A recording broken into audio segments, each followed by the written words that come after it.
So very quickly, we're going to just show how to assign a deadline of sorts and also how to block out a discussion forum and add grades. So if you go into Moodle and you go to the discussion that you have, you want to make sure you have turn editing on, or that you've turned editing on. And you want to take a look at the particular item. So we're going to look at this one right here. If you just want to prevent students from actually accessing it all, you can click on that right where it says edit and you can hide it. So if you notice, it'll gray out and then it'll be gone.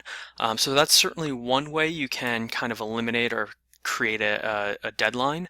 But if you go in and you go to edit settings, we can look, you have the name. If you scroll down to where it says ratings, ratings is the name for grades. It is not a great version of grading.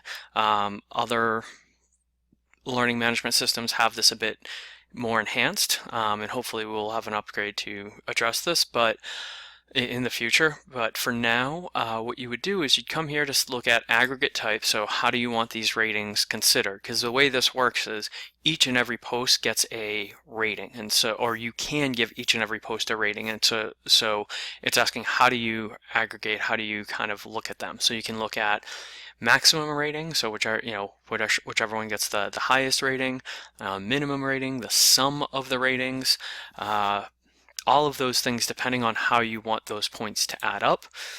So once you select one, I tend to go with either average of ratings or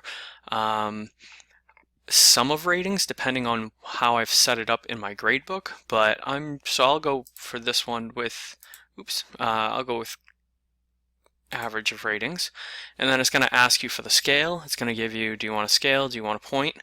If you put in point, you have to put in here what's the maximum amount of points. So maybe I'm going to go with 100 or maybe 10.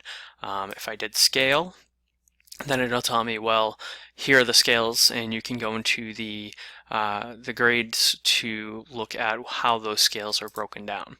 But I'll stick with points. There's 10.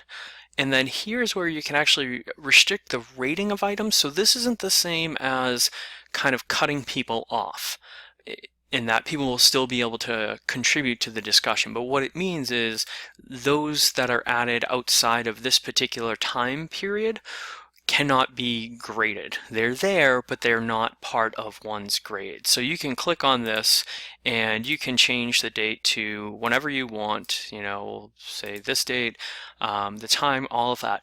One of the reasons that Moodle probably does this is that if students are having a discussion, kind of blanking out the discussion or halting the discussion without people being able to add to it, could be problematic. So the discussion can either be on or can be hidden, and so this at least allows, well, there's only a certain fixed amount of area or time period in which there are gradable posts. So that's probably your best bet to do that. And then you can also, here where it says activity complete, you can just specify if you want to identify a particular date when the item is to be expected to be completed, and this would actually give it a check mark if the student completed it in the proper way. So hopefully these help or give you some idea of what to work with. I'm happy to brainstorm with you some more, but I thought this video would probably just kind of quickly help and give you some ideas. So let me know if you have questions. Thank you.